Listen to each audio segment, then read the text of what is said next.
আসসালামু আলাইকুম ওয়া রাহমাতুল্লাহি ওয়া বারাকাতুহু। আরবি ভাষা শিক্ষার্থী প্রিয় ভাই ও বোনেরা এবং সম্মানিত মুআল্লিম ও মুআল্লিমা সবাইকে আজকের দর্সে আহলান ও সাহলান। কিরাআতুল আদাদি ওয়াল আওকাত, সংখ্যা ও সময়ের ব্যবহার, এই কিতাবটির উপরে আমরা ধারাবাহিক আলোচনা করছি। ইতিপূর্বে এই পর্যন্ত আমরা 1 থেকে নিয়ে হাজার লক্ষ পর্যন্ত গণনা দেখিয়েছি এবং এর সাথে সাথে ব্যবহারও দেখিয়েছি। নিয়ম কানুন ব্যবহার কিভাবে হয় বিস্তারিত আলোচনা করেছি আমরা প্রায় 10-11 দর্শে। আজকে আমরা দেখাবো জন্ম ও মৃত্যু সাল কিভাবে বলতে হয় বা লিখতে হয়, এই বিষয়টা নিয়ে আজকের দর্শ। তাহলে চলুন আমরা আজকের দর্শটা শুরু করি। দর্শ শুরু করার আগে সবার কাছে অনুরোধ থাকবে, যারা আপনারা আগের দর্শগুলো দেখেননি মেহেরবানি করে দেখে নেবেন, তাহলে সামনের দর্শগুলো বোঝাটা আপনাদের জন্য সহজ হবে। আচ্ছা, জন্ম ও মৃত্যু সাল বলার নিয়ম।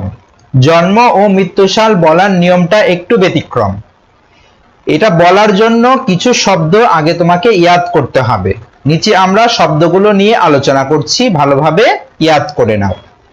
আচ্ছা, এখানে দেখেন সপ্তাহের নামগুলো, যেমন জন্ম সনের ভিতরে যেহেতু সপ্তাহের নাম থাকে, মাসের নাম থাকে, এই কারণে সপ্তাহ ও মাসের নামগুলো আগে আপনাকে আত্মস্থ করতে হবে।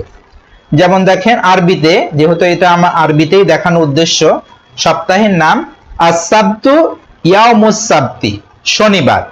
আল আহাদু ইয়াউমুল আহাদ, রবিবার। আল ইসনাইন ইয়াউমুল ইসনাইন, সোমবার। আস-সুলাসা ইয়াউমুস সুলাসা, মঙ্গলবার। দুইটাই হতে পারে। আল আরবিআ ইয়াউমুল আরবিআ, বুধবার। আল খমিস ইয়াউমুল খমিস, বৃহস্পতিবার। আল জুমআতু ইয়াউমুল জুমআ, শুক্রবার। এই হলো সপ্তাহের 7 দিনের নাম। এবার আরবি মাসের নামগুলো আপনাদের আত্মস্থ থাকতে হবে। যেমন এখানে দেখেন মুহররম, মুহররম মাস। সফর, রবিউল আউয়াল, রবিউল সানি। জামাদিউল উলা, জামাদিউল সানি। আবার আখিরও বলা হয়। রজব, শাবান, রমজান, শাওয়াল, যুলকিয়াদা মানে জিলকদ, আর যুল হিজ্জা মানে জিলহজ। এই হলো 12 মাসের আরবি নাম। আচ্ছা, এইবার দেখেন জন্মসাল কিভাবে বলতে হয়। জন্মসাল বলার জন্য সাধারণত গুলিদা এই শব্দটা ব্যবহার করা হয়। তাহলে এখানে দেখেন রাশেদ 1 মাস 1 বছর আগে জন্মগ্রহণ করেছে। আমি যদি এটা বলতে যাই রাশেদ 1 মাস বা 1 বছর আগে জন্মগ্রহণ করেছে, তাহলে আপনারা সংখ্যাতে কিভাবে বলবেন। তাহলে এখানে দেখেন বুলিদা রশিদুন কবলা শাহরিন কবলা সানাতিন, এখানে শাহরিন বা কবলা সানাতিন। তাহলে রাশেদ 1 মাস বা 1 বছর আগে জন্মগ্রহণ করেছে। তারপরে যদি বলি বাশির 2 মাস 2 বছর আগে জন্মগ্রহণ করেছে, তাহলে বলবো আমরা বুলিদা বাশির কবলা শাহরাইনি সানাতাইন, তাসনিয়া শব্দটা। এইবার যদি আমরা বলি রাশেদ 3 মাস বছর আগে জন্মগ্রহণ করেছে, তাহলে হবে বুলিদা রশিদুন কবলা সালাসাতি আশহুরিন সালাসি সানাওয়াতিন, মাস 3 মাস বা 3 বছর আগে জন্মগ্রহণ করেছে। এবার দেখেন মাজেদ 100 বা 200 বছর আগে জন্মগ্রহণ করেছে, এটা যদি আমরা বলতে চাই তাহলে বলবো বুলিদা মাজিদুন কবলা মিআতিন মিআতাই সানাতিন। তাহলে এখানে 1 মাস বা 100 বছর বা 200 বছর আগে জন্মগ্রহণ করেছে। তারপরে রাশেদ 300 বছর আগে জন্মগ্রহণ করেছে, তাহলে কি এই শুরুর আদত মাদুদের যে নিয়মটা, এখানে ওই নিয়মটা চলে আসবে। শুধু শুরুতে ফেল, বুলিদা রশিদুন কবলা সালাসাতি মিআতি সানাতিন, তার মানে আগে আপনারা আদত মাদুদের যে ব্যবহারগুলো পড়েছেন ওই ব্যবহারগুলোই এখানে চলে আসছে। তারপরে মাজেদ 320 বছর আগে জন্মগ্রহণ করেছে। দেখেন এখানে বুলিদা মাজিদুন কবলা সালাসা মিআতিন ওয়া ইশরিনা সানাতান, তাহলে মাজেদ 320 বছর আগে। তাহলে এখানে হলো সালাসা মিয়া 300 তো আর 20 সানাতান, তার মানে এই 20 আর এই 300, তার মানে 320 বছর আগে জন্মগ্রহণ করেছে। আবার দেখেন রাশেদ 360 বছর আগে জন্মগ্রহণ করেছে, তাহলে ওয়ালিদা রাশিদুন ক্বাবলা সালাসা মিআতিন ওয়া সিত্তিনা সানাতান, 360 বছর আগে।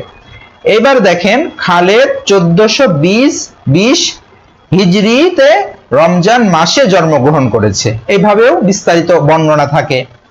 তাহলে ওয়ালিদা খালিদুন ফি শাহরি রমাদানা সানাতা আলফিউ ওয়া আরবাই মিয়াতি ওয়া 20 মিনাল হিজরাতি। এই হলো পুরো বাক্যটা। তাহলে এখানে আরেকবার দেখেন, ওয়ালিদা খালিদুন ফি শাহরি রমাদান, রাশেদ রমজান মাসে, সানাতা আলফি ওয়া আরবাই মিয়াতিন, তাহলে এখানে হলো 1000 আর এখানে 4, 1400, তার মানে 1400, আর এই হলো 20, 1420, আর এখানে হলো মিনাল হিজরা। তাহলে রাশেদ খালেদ 1420 হিজরিতে রমজান মাসে জন্মগ্রহণ করেছে।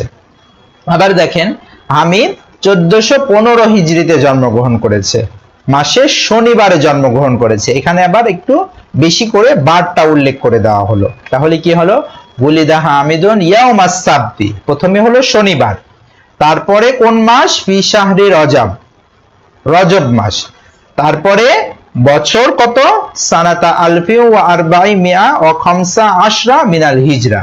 তাহলে এই হলো 1000 এবং 400, 1400, তারপরে এখানে হলো 15, তার মানে 1415 হিজরি, এই যে মিনাল হিজরতি। তাহলে হামিদ 1415 হিজরিতে জন্মগ্রহণ করেছে। আরেকবার দেখেন জায়েদ 1163 হিজরিতে শাবান মাসে শেষের দিনে জন্মগ্রহণ করেছে, যদি এইভাবে বলতে চান শেষের দিন। তাহলে কি হবে, ওয়ালিদা জাইদুন ফি আখিরি ইয়াউমিন মিন শাহরি শাবান সানাতা আলফি ওয়া মিআতি ওয়া সালাসা সিত্তিন মিনাল হিজরাতি। এইভাবে যদি আপনারা বলেন তাহলে জন্মসন বলা হবে। আবার দেখেন ফাতেমা 1212 হিজরিতে শাওয়ালের 6 তারিখ জুমার দিন জন্মগ্রহণ করেছে। ওয়ালিদাত ফাতিমাতু ফি ইয়াউমিল জুমআতি সাদিসা শাওয়ালিন মিন আমি আলফিন ওয়া মিআতাই ওয়া ইসনা আশারা মিনাল হিজরাতি। এই হলো পুরো বাক্য। এইভাবে জন্মসন গুলো আপনারা বলবেন আদত মাদুদের ব্যবহারের সাথে। তাহলে আশা করি আপনারা জন্মসনের বিষয়টা মোটামুটি বুঝতে পারলেন। এবার মৃত্যুসন কিভাবে বলবেন। জন্মসন ও মৃত্যুসন প্রায় একই রকম, শুধু শব্দ পরিবর্তন। এখানে দেখেন মৃত্যুসন বলার ক্ষেত্রে সাধারণত তুওফিয়া, মাতা, ওয়াফাতুহু এই 3টি শব্দ ব্যবহৃত হয়ে থাকে সাধারণত। তাহলে এবার দেখেন রাশেদ 1 মাস বছর আগে মৃত্যুবরণ করেছে। তুওফিয়া রাশিদুন ক্বাবলা শাহরিন সানাতিন, খালেদ 2 মাস বছর আগে মৃত্যুবরণ করেছে। মাতা খালিদুন ক্বাবলা শাহরাইনি সানাতাইনি, 2 মাস 2 বছর আগে মৃত্যুবরণ করেছে। এই যে মাতা, তার 3 মাস আগে মৃত্যু হয়েছিল, এটা কিভাবে বলবেন।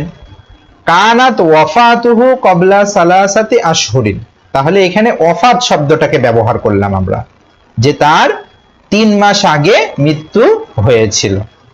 এবার দেখেন মাজেদ 100-200 বছর আগে মৃত্যুবরণ করেছে। তুওফিয়া মাজিদুন ক্বাবলা মিআতাই সানাতিন। আবার দেখেন হাবিব 300 বছর আগে মৃত্যুবরণ করেছে। তুওফিয়া হাবিব ক্বাবলা সালাসি মিআতি সানাতিন, 300 বছর। তারপরে বেলাল 320 বছর আগে মৃত্যুবরণ করেছে। মাতা বিলালুন ক্বাবলা সালাসি মিআতি ওয়া 20 সানাতিন। তারপরে দেখেন রাশেদ 360 বছর আগে মৃত্যুবরণ করেছে। এখানে কি তুওফিয়া রাশিদুন, তুওফিয়ার জায়গায় আপনারা মাতাও ব্যবহার করতে পারেন। তুওফিয়া রাশিদুন ক্বাবলা সালাসি মিআতি ওয়া সিত্তিনা সানাতান। তারপরে দেখেন খালেদ 1420 হিজরিতে রমজান মাসে মৃত্যুবরণ করেছে। তুওয়াফিয়া খালিদুন ফি শাহরি রমাদান সানাতা আলফে ওয়া আরবাই মিআতি ওয়া আশরিনা মিনাল হিজরতি। এইভাবে আপনারা মৃত্যু সন বলবেন। নাজিব 1415 সনে রজব মাসে শনিবারে মৃত্যুবরণ করেছে। তাহলে তুওয়াফিয়া নাজিব ইয়াউমাস সাবদি ফি রজব মিন সানাতি আলফি ওয়া আরবাই মিআতি ওয়া খামসা আশরা। তারপরে দেখেন হামিদ 1163 হিজরিতে শাবান মাসের শেষ দিন মৃত্যুবরণ করেছে। একই রকম, শুধু শুরুতে মাতা যুক্ত করে দিবেন। জন্মসনের ক্ষেত্রে ওলিদা ছিল, এখানে মৃত্যু সনের ক্ষেত্রে মাতা যুক্ত করে দিবেন, আর কোনো পার্থক্য নেই। এখানে ফাতেমার ক্ষেত্রেও মাতা ছিল, এখানে তুওয়াফিয়া। জন্মসনের ক্ষেত্রে ওলিদাত ছিল, আর মৃত্যু সনের ক্ষেত্রে আমরা শুধু তুওয়াফিয়াত। এই দুইটা ফেল পরিবর্তন করে দিলেই জন্মসন মৃত্যু সন হয়ে যায়। তাহলে আশা করছি আপনারা আরবিতে জন্মসন ও মৃত্যু সন, এটা একটু কঠিন বিষয়, কিভাবে বলতে হয় এই বিষয়টা আজকের দর্শ থেকে সহজে শিখতে পারলেন। সামনের দর্শে আমরা দশমিক এর ব্যবহার নিয়ে আলোচনা করব ইনশাআল্লাহ। তাহলে আজকে এই পর্যন্তই। সবাই আমাদের জন্য দোয়া করবেন, আর কিতাবটি যদি কারো প্রয়োজন হয় তাহলে আপনারা আমাদের সাথে যোগাযোগ করতে পারেন।